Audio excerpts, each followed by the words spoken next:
2, 3, 4.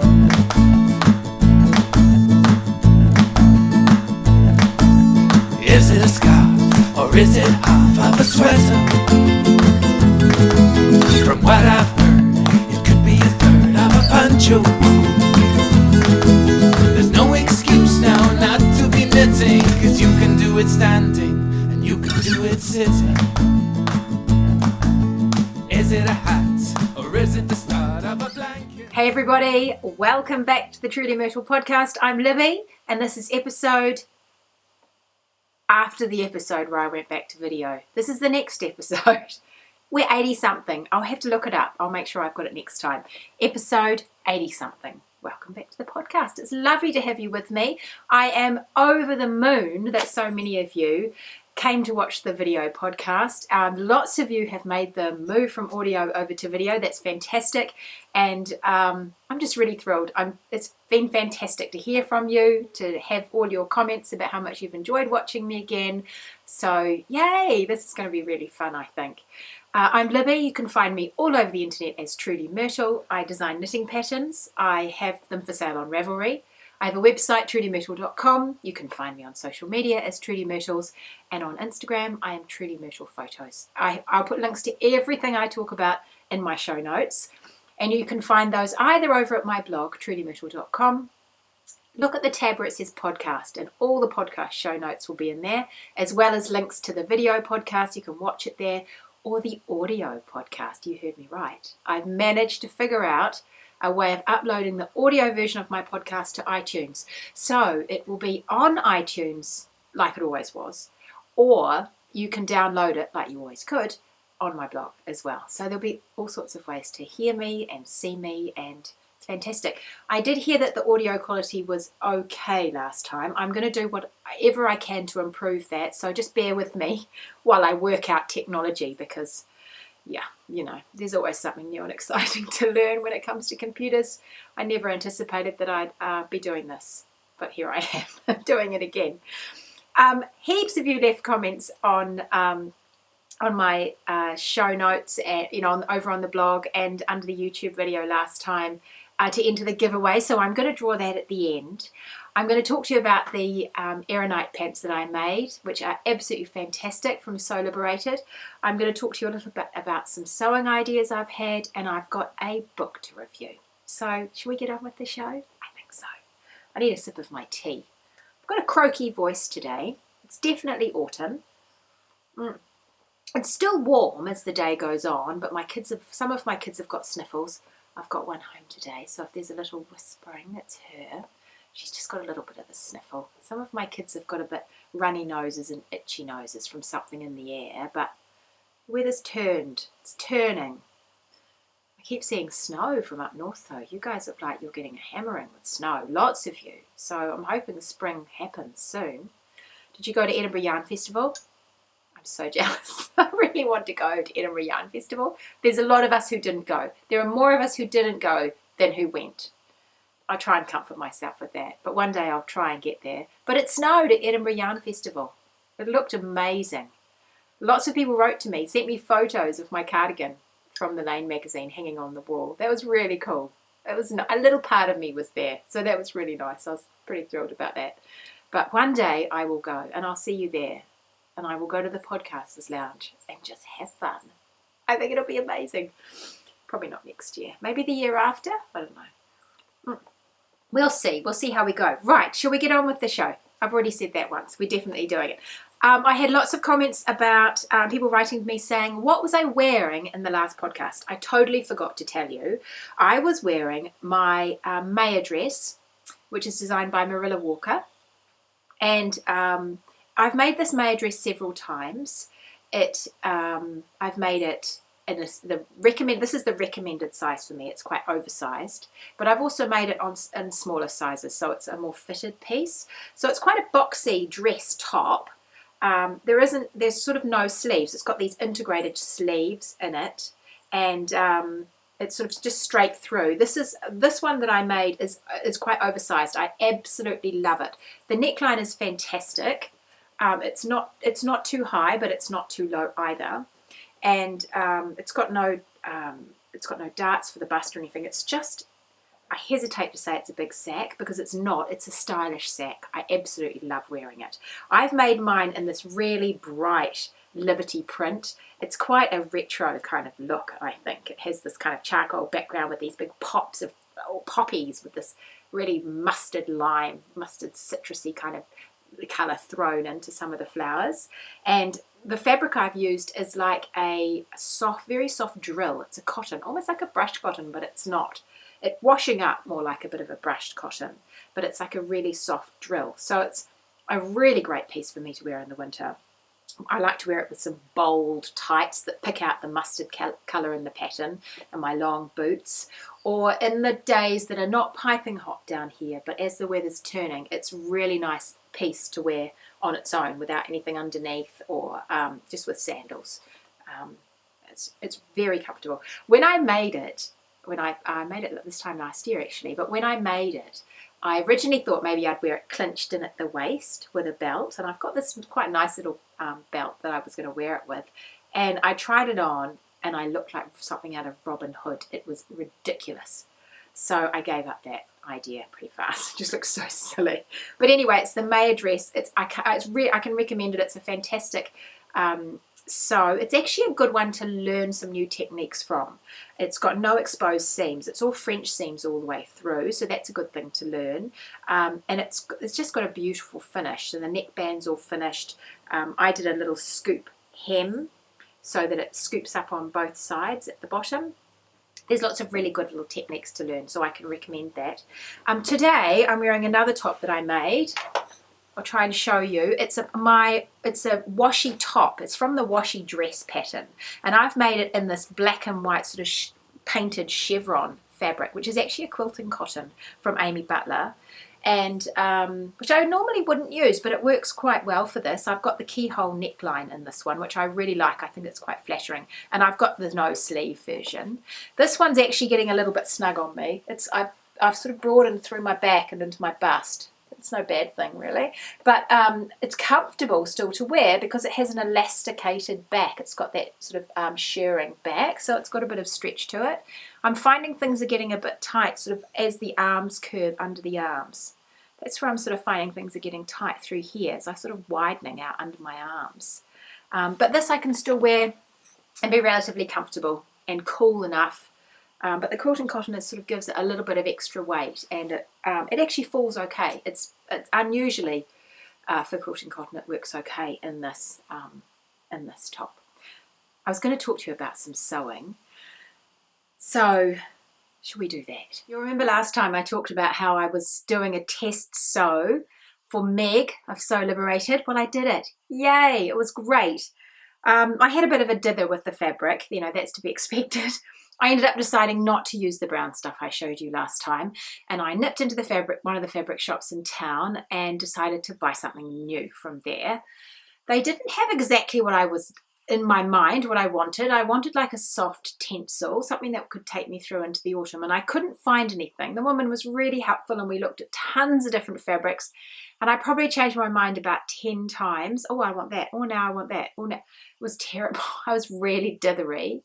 But in the end, I settled on some blue, because you see, that's about all I know about it.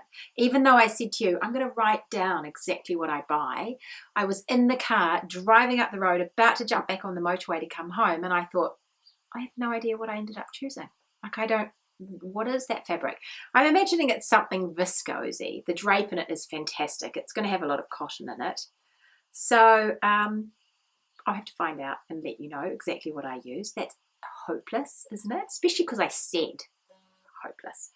Anyway, the pants are fantastic. So I made a size 12, and that was working well with my waist and my hips.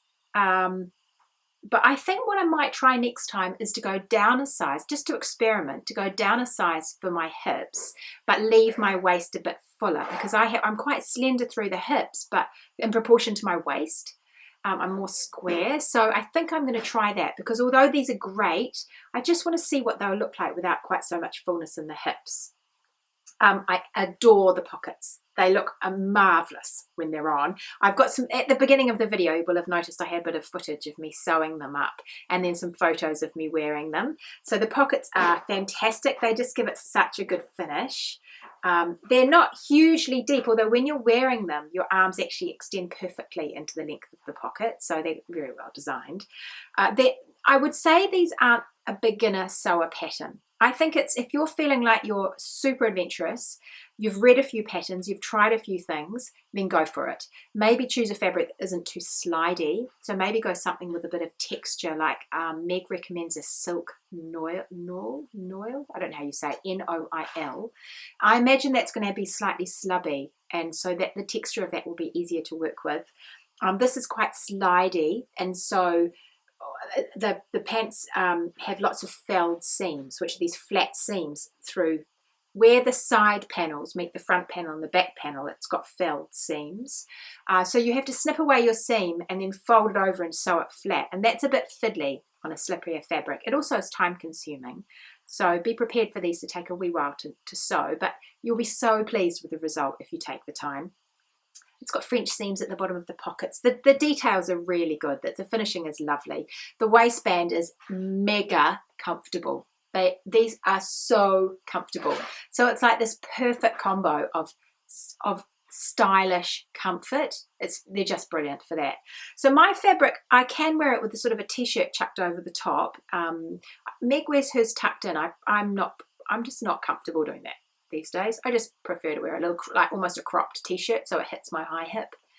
But I wore this in the photos with my Lou box top, and that's perfect. And my Lou box top isn't overly long because I was trying to get it out of a certain width of fabric, because I cut mine against the grain to make the gradient sort of happen in the fabric. So my Lou box top is sort of slightly, ever so slightly cropped. It sort of hits sort of my high hip, and that's a great length over these trousers. So one of the things I love about them is that although they're quite comfy and they're quite roomy through the bottom, I think particularly because of the fabric I chose, so go for a drapey fabric, they don't have that kind of low hip, long bottom look that you often get with baggy pants. They look great. They just fall beautifully. Initially, I was going to do the open cuff at the bottom, just it's not a cuff. I was just going to do the open leg trousers. I actually muddled myself up, and I thought I could either do a woven cuff or no cuff, and I didn't notice that there was not a woven cuff, knit cuff or no cuff, and I couldn't find a knit fabric to match, so I neglected to see that there's a third option, which is a woven cuff, which I did end up doing. But what I did was I got them all done, I made them, I tried them on, loved them at the top, but decided that actually I wanted to clench them in around my ankles. I'm not that tall, I'm 5'4". I don't know, I just thought they'd give me a better silhouette if they were pulled in at the ankles. It was more of the look I was after. But what I then realised was I should have cut out my pattern differently, because for the cuffed options, they taper in more down the leg, and I just had cut. I hadn't done the taper in. So what I did was I didn't want to redo any of my flat seams. So what I did was, they've actually got food on them. I've worn them so much, I have to wash them. What I did was I whipped out a little bit of width in the inner seam. And that was okay. That certainly took them in a wee bit, but I wanted to be careful there because I didn't want to warp the whole leg as it went down.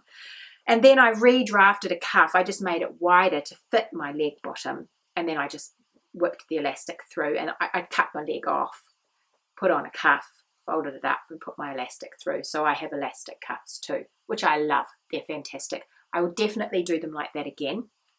Obviously, I've cut it out correctly the first time with the slightly more tapered legs. So maybe mine look a little bit more bebop than they're meant to. I don't think you really notice, but they will be, when you're making them correctly with a woven cuff, and when I do it again, they will be slightly more tapered through the bottom of the leg. They're just great. I had to put a tag in the back of mine because given the dark fabric, it's impossible to know which are the front and the back. But I am going to live in these. I am definitely planning more pairs. They are great. They are really great. I'm now going to still hunt out my sort of heavier tencel that I was after, and I would love to match it with a knit cuff, because I can see myself wearing those with my, sort of my chucks and just a sweatshirt or a jumper or something as the weather cools down. It just is something casual, but still a little bit cool. As cool as you can be when you're in your mid-40s. My kids don't think I'm that cool, but I'll try. Yeah, so they're great. They're available now from So Liberated. I'll put links in the show notes. Go and grab yourself a pair. I thoroughly recommend them. They are fun, and I will be making more, so watch out for more. They're really great. Thank you for asking me, Seth. Well, actually, I asked you, didn't I, Meg? Which reminds me, if you want to be a test knitter for me, just drop me a line. I love test knitters. They're fantastic people. I actually couldn't do what I do without you. Between you guys and my editor, you're amazing. You make my patterns way, way better. So I'm just so grateful to you. And if you want to test sewing for people, contact them like I did and ask them if you can do it. And if you want to do test knitting for me or anyone else, just send us an email and say, I'd like to do test knitting. And if we've got space for you, because obviously I need different sizes and I've got gluts of sizes in certain blazers. But if I need you, I will say, yes, please. I would love to have you. So drop me a line. What else did I want to tell you about? Susan, this is off topic slightly, but Susan Lowell left me a message and said, in my part of New Zealand, do we get earthquakes? No, thank goodness. Touch wood, we don't. I live in the North Island of New Zealand. We have a North Island and the South Island. I live in the North Island. I live in the north of the North Island in Auckland, just south of Auckland, actually. And touch wood, we don't. I actually have never lived through an earthquake, so we haven't had any as long as I've been in Auckland, on and off over the years. The places where we've had big earthquakes recently, or in recent history, have been Christchurch, which is at the bottom of the South Island, and Wellington, and the north, which is at the bottom of the south of the North Island, and then the top of the North Island. So sort of from that kind of lower part of the country is really prone to earthquakes. There was a huge earthquake earlier in the 1900s, and I can't remember the exact year. It must have been 1920 something, or 18. No, it must have been before that, 1918, around that time. In Hawke's Bay, which is in the west coast of the North Island. My grandmother was actually in that earthquake with her family. She was about 12, and their house collapsed. They lived in Napier, and that earthquake was enormous, and it destroyed Napier, and Napier has had to be rebuilt. And if you go back in my podcast a long episodes ago, my daughter Zoe, who was exactly the same age as my grandmother at the time, read a letter that my grandmother had written to her aunt immediately after that earthquake. It's really good. It's a really great letter because it brings to life what it was like from a kid's point of view. So she was about 12 or 13 when that happened, and it was pretty ferocious, and she had to go and stay with her family out of town in Pahiatua. So if you want to hear more about that, go and have a listen. In Auckland, where we are surrounded by volcanoes. That's our challenge. There are about at least 50 volcanoes in Auckland, and I grew up at the foot of one of them in town. The soil is amazing. The volcanoes haven't gone off here for thousands of years, but one day, apparently, there will be another one. So they're predicting it will be up north a little bit off the coast. Who knows what will happen? Touch wood. It won't happen. Anyway, that's what our risk is where I live. But as far as earthquakes goes, I haven't felt an earthquake. So, it's an interesting island we live on down here in the southern hemisphere. I've got a book review for you today, so I wanted to whip on to that too. I was asked at the end of last year, or early this year, if I wanted to review the new ebook that's come out from the Making Stories group. So you might remember that last year I reviewed their Woods. I bought and reviewed their Woods pattern collection, which was their first pattern collection. It was really beautifully put together. Had some fantastic patterns in it. I was really impressed with the level of detail and just the attention to detail and the clarity of instructions. Fantastic. All the little extras that they added were really great. They've put out a new ebook called Socks. I mean, that was a real book. This is an ebook, so it's only available in ebook version. Socks. So I've got it on the iPad. Socks is a celebration of socks knitted without nylon. So nylon was something that I think a lot of us have just automatically assumed we'll put in our socks to make sure they don't fall apart. But as it turns out, we don't really need it. People have been making socks without any added sort of nylon, without nylon, for about 1500 years. Nylon was only invented in the 30s. Superwash yarn was invented in the 50s. And between those two things, we seem to have been swamped with those products now. They're just plastic. So although I still use lots of superwash yarn, and I do have a lot of sock wool that has nylon in it, I do think we should probably, I think, in a perfect world, we'll be moving towards socks without nylon in them and going back to some of those strong natural fibres.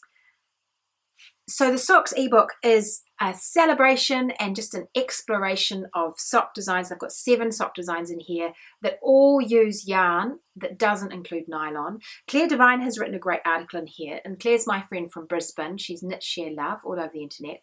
Last year she did a sock experiment, a no nylon sock experiment, and she knitted some socks and then wore them to death to see how they would cope. And the socks had no nylon in them. She used mohair, I think, in one of the pairs she made. And it was really successful. So Claire's written an article in here about nylon and socks, and she recommends looking for a sock yarn in terms of durability and strength rather than softness. So instead of thinking you have to add nylon to make the strength, first look at the fibre that you're choosing. So those sort of stronger fibres, Wensleydale, I like a BFL as well, but not a super soft mohair. Go for something with a little bit more twist, make your gauge a bit tighter, and then add in, if you're going to add something in, a natural fibre that's naturally strong, like mohair or silk or alpaca, she suggests. Or tencel is another one. So that's the way we can get around this sock, the no nylon sock thing. Now, of course, they'll all have to be hand washed because they won't be superwash either. So that's no biggie, is it? We all know how to wash our socks. We soak them for sort of 10 or 15 minutes in a little bit of wool wash or even hair conditioner. Give them a gentle squeeze to get the water out, and then lay them in a towel, roll up the towel and stand on it. That's it. And then you can dry them on, either just dry them flat or dry them on sock blockers. So I've got a variety of sock blockers. Here's some of mine. These ones are a bit large. These are better for Mr. Myrtle's feet than mine. I've also got some plywood ones, which we just made at home. So I drew the shape of the sock that I wanted, of the foot I wanted, and my husband cut it out for me, and we just sanded the edges, and they are great. They can be exactly the same for each foot, just different. I've got 2 of these that are great for socks. So you can dry them on a sock blocker to open up any patterns you want to see. Go for something that's going to be not overly tight on your foot, but a little bit more fitted on your foot. I don't like things that feel really, really squishy on my feet, but I definitely find that socks that are more firm rather than sloppy last longer because it just doesn't have that friction as you're wearing them, wear and tear in the sock. There's tons of information in this book about choosing a sock pattern, knitting a sock pattern, ideas for yarn. They've done it again. They've filled it with great information, so I'm really impressed with that. Their attention to detail is fantastic. All of the socks and the 7 pairs that they've got all have alternate heels, which I thought was a great idea. So they all have a heel flap and gusset, which I think for a lot of us is our sort of standard way of knitting socks. Top down, heel flap, gusset, you're ready to go. I really like that style of heel. I find it very comfortable. They also all include either an afterthought heel or a short row heel of some sort, so that you could knit your sock and then go back later and do your short row heel or fit it in as you're going along. That's great. I've tried a variety of short row heels. I think it's worth experimenting to see what works for you. I know that some fit my foot better than others, so I haven't heard that with the heel flap construction, but I could be wrong. Maybe it's just great for me and the people I knit for. But the short row heels, they're all in here, so go and have a little explore and see which ones you like. Now, it is obviously full of beautiful pictures again. Their pictures are fantastic, but I thought I'd pick a couple of socks. Well, there are 2 pairs of socks in here, which I just think, oh yes, I love them. They are fantastic. I want those socks. So I thought I'd talk to you about those. The first of those are called Roots. So let me find them. They're a really, really pretty colour. I think that's partly why I was drawn to them, because of the colour. And again, you know, this kind of, they're sort of a purpley pink. They're like a crushed blueberry. I think that's what they like. They're like to me. So they're called Roots socks. They're designed by Claire Mountain in London, and they're knitted in yarn from Whistlebear. And Whistlebear are from Northumberland in England. They're really pretty socks. They have cable and rib details down the front, and they've got some garter stitch around the back. I just think they're great. They're sort of, they're cozy. I think they look like really cozy socks. I love the way that kind of effortless, I mean, the design, you know, the thought, she's put thought into how the design flows into the toes, which I really like as well. And also with that ribbed section, I find those socks tend to fit my foot and my ankle better because of the ribbing. Rather than going for something that's overly tight, the ribbing just helps keep that elasticity in the sock. So you get a good fit without feeling like you're squished into sausage casing if you're going for a tighter sock fit. So these are made with Whistlebear Cuthbert sock, which is a mohair Wensleydale blend. So the mohair is what's adding all our strength in, and the Wensleydale is obviously going to give us some softness but durability. So they're great. The colourway is called Lady Lillard's Tomb. Fantastic. And they are a beautiful crushed blueberry colour. They're really nice, and they've got a gorgeous halo from that mohair in them. I just think they're really pretty socks. So it was the first pair I loved. The other pair I loved were called, I've written it down, Sauce. So Sauce, I think, again, what got me first as I'm scrolling through was the colour, but not just the colour. The colour is the perfect oatmeal with kind of a little bit of currant. You know, that kind of fleck of a currant, as you've got that sort of old-fashioned rolled oats with some currants thrown through. That's what it reminds me of. It's just beautiful and it's almost marley. I love them. The thing I have fallen in love with about these socks is the cable detail from the front down the front. It's a beautiful chevron cable. It stretches right to the tip of the toe. So right from the top of your foot and the top of your sock right down to the tip of your toe. I absolutely love it. It's also featured on the back of the sock, and again it has ribbing down the side, so that helps you with giving you that elasticity in your sock, even though it's a nice firm fit. And the cable will give you so much strength in your sock. There's a photo of the gusset heel with the cable at the back as well. That's great. They're great socks. I really like it. I just think this book is really a great ebook. It's a good resource for learning more about knitting without nylon and just generally about socks themselves.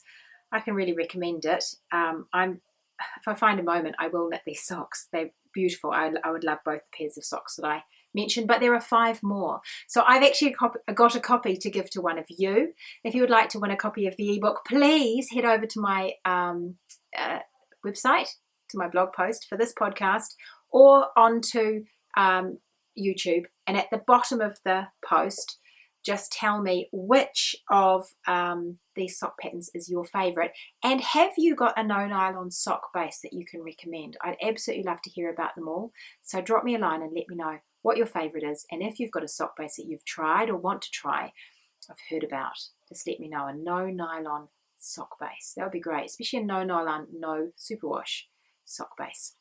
So the last thing I wanted to do was to draw a winner for the Lane magazine. Thank you everyone who entered. We had nearly 200 people comment and enter for the giveaway.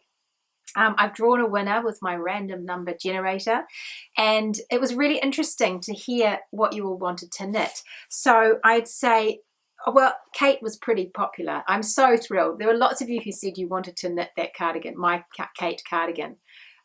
Even before you knew it was mine. So thank you so much for that. Heaps of you loved the Magnolia jumper, which is the one I loved in the last episode. It's the pinky cardigan with the lacy jumper sweater with the lacy detail at the bottom.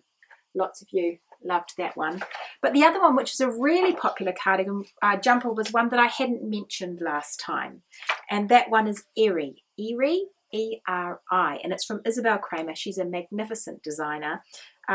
It's a beautiful jumper, and it's in a teal. The yarn they've used is just she's used is stunning. This glorious plump teal fibre. It's absolutely beautiful yarn, and she's made quite a relaxed, sloppy raglan style jumper, sweater / sweatshirt. I feel like it is like something you just throw over.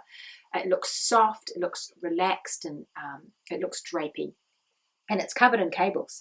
Has cables not on the back, but all down the front. It looks like a moss stitch, or sort of a double moss stitch down the front with a big, beautiful centre cable right down the middle.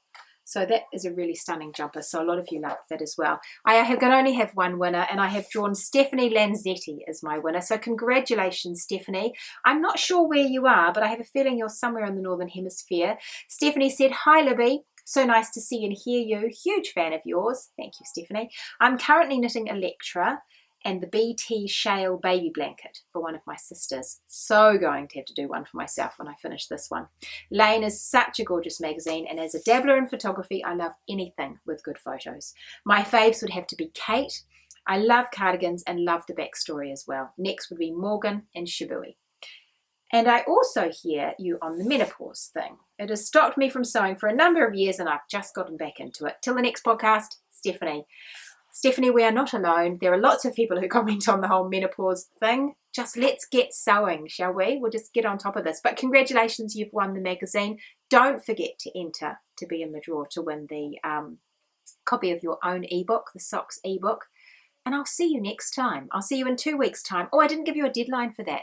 Leave me a comment by Wednesday week. I should find out what date that is. I think it's actually April. That's a bit scary. So if you leave me a comment, it is by Wednesday the 4th of April, either on the blog or on the YouTube channel, and let me know which is your favourite socks. You can go in the draw to win that Socks ebook too. In the meantime, do lots of knitting. If you want to sew, do some of that too. And I'll see you next time. Bye everybody. See you later. There's no excuse now not to be knitting, 'cause you can do it standing and you can do it sitting. Is it a hat or is it the start of a blanket? Maybe a ball or even a shawl for a baby. There's no excuse now not to be knitting, 'cause you can do it standing and you can do it sitting. Take out your needles, we're casting on. 1, 2, 3, 4, 5. Once I got official love, you can do it, Mary. You can do it, John.